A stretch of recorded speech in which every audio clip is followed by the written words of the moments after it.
Thank you, Madam Speaker. I'm opposed to this bill for one simple reason. It's not a smart thing to do. It recklessly jeopardizes the security and safety of the people of New York City, and it does so for no reason. This is a national security issue.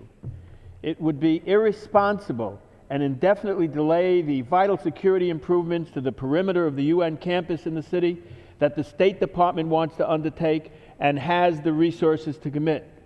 Why do this? Only a radical, wild-eyed obsession with taking a pound of flesh out of the UN, which at times deserves it, and do so no matter what the cost to our national security. Where's the common sense in clawing back money that is going to be used for desperately needed, long overdue security upgrades that we have the money for anyway and have the responsibility to do anyway? Where's the benefit to the taxpayer for maintaining the vulnerability of the most prominent international target, which happens to be Al-Qaeda's most highly targeted city? I can see how the terrorists benefit from reduced security, but I'm having a terribly hard time to see how New Yorkers or Americans or 1 million tourists to the building or even the multitudes of international representatives at the United States nations who we have undertaken to keep safe will benefit. The UN's Capital Market Plan calls for $100 million in security upgrades. As the host nation, that's something about which we should be proud. We are the guarantors of the UN's physical security. We have the money in the tax equalization fund that we can use for these security upgrades. The State Department has already committed to do it. The UN wants us to do it. New York City needs us to do it. The New York City Police Department is literally on its knees begging us to do it. We have the money. We don't need further appropriations. All we need to do is stop this bizarre and radical effort to derail the whole effort.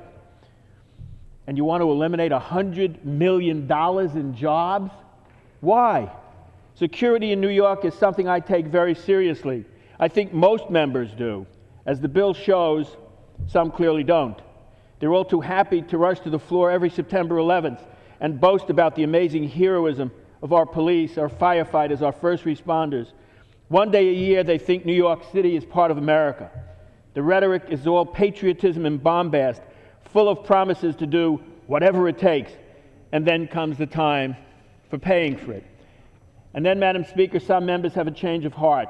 Proudly remembering 9/11 heroism for some members was no impediment to telling workers deathly ill from their time on the pile to go ahead and die.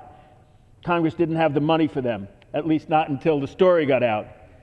Those of us from New York haven't forgotten the so-called patriots who fought tooth and nail to stop the passage of the James DeGrota 9/11 Healthcare Compensation Act.